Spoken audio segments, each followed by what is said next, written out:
Hello, Saints. I'm looking once again at Revelation chapter 21. What we see here in 21 is a culmination of what God has done. Remember, it starts off with Jesus in his church, the church militant, the 7 churches back in chapter 1, 2, and 3, actually. And it ends with Jesus in his church, victorious in heaven, or actually on the new earth with the new city. In Revelation 21, the first 5 verses we're going to read. Then I saw a new heaven and a new earth, and for the first heaven and the first earth had passed away, and the sea was no more. No more separation. No more separation from loved ones. That's the picture we get here from that. I also saw the holy city, the New Jerusalem, coming down out of heaven from God and prepared like a bride adorned for her husband. And then I heard a loud voice from the throne. Look, God's dwelling place is with humanity, and he will live with them. And they will be his people, and God himself will be with them, and will be their God. He will wipe away every tear from their eyes. Death will be no more. Grief, crying, pain will be no more, because the previous things have passed away.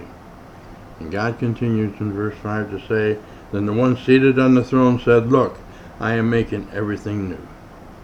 And he also said to John, Write, because these words are faithful and true. So God has made all things new. And there, in the new world, with the new city, he makes a covenant statement one last time. I call it the forever covenant, because there we are forever his people. He is forever our God. The work has been finished and completed, and God is now with his church victorious. Like I said, the story of Revelation starts on earth in a sinful world, the church militant.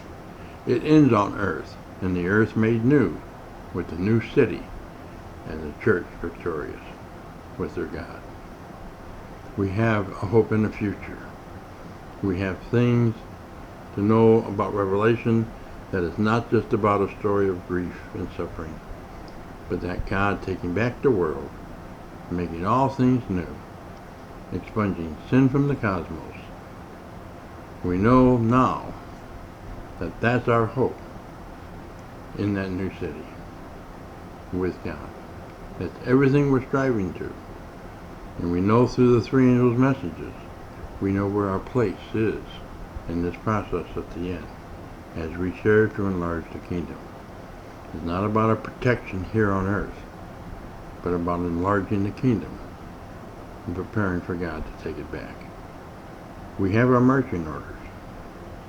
Let's take back the kingdom. Let's go home. Let's be part of God as he announces that forever covenant statement one last time in the new city on the new earth. Blessings.